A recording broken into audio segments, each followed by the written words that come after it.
When you're ready, you're warmed up, you've got all the different elements set, and you're waiting for the first throw-in. And then from that moment on, you're in the zone.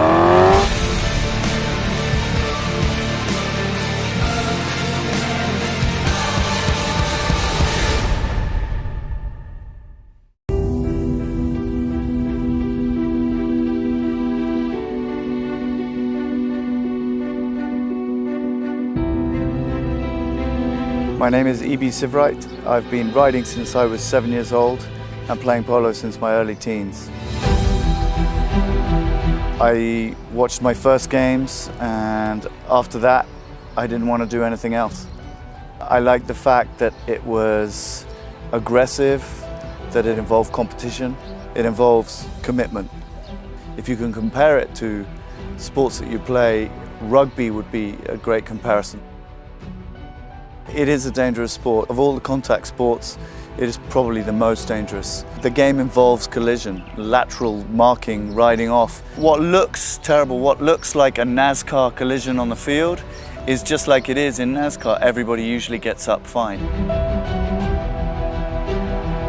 A polo player is like a pilot or a driver in every sense. He knows when is the right time to slow down, when is the right time to accelerate, but then you've got to be able to switch on like that and then back down again. And a horse has 6 different gears. Control of speed, control of your gears on the horse is fundamental.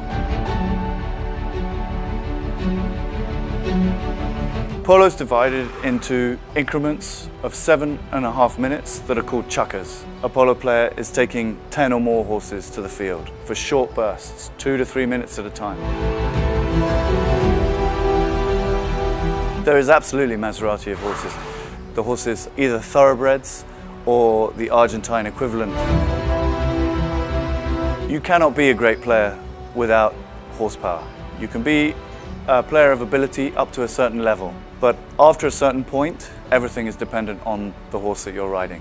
The player and his horse are the same thing. Polo is played with wooden or plastic balls. It's harder to play with a wooden ball, but it's in many ways more satisfying. Technique is everything. It's very difficult to master a good swing, and it involves hours and hours of practice every day. The polo mallet becomes part of your hand, so that becomes an extension of your arm here. An average player wouldn't look elegant. Elegance and grace comes down to economy of movement. The game has always been elegant. It was a game of kings and queens. My favorite aspects of the game today is that it's not solely about fashion and appearance. Sartorial aspect is something at the very essence. A whole culture of clothing has grown up around that.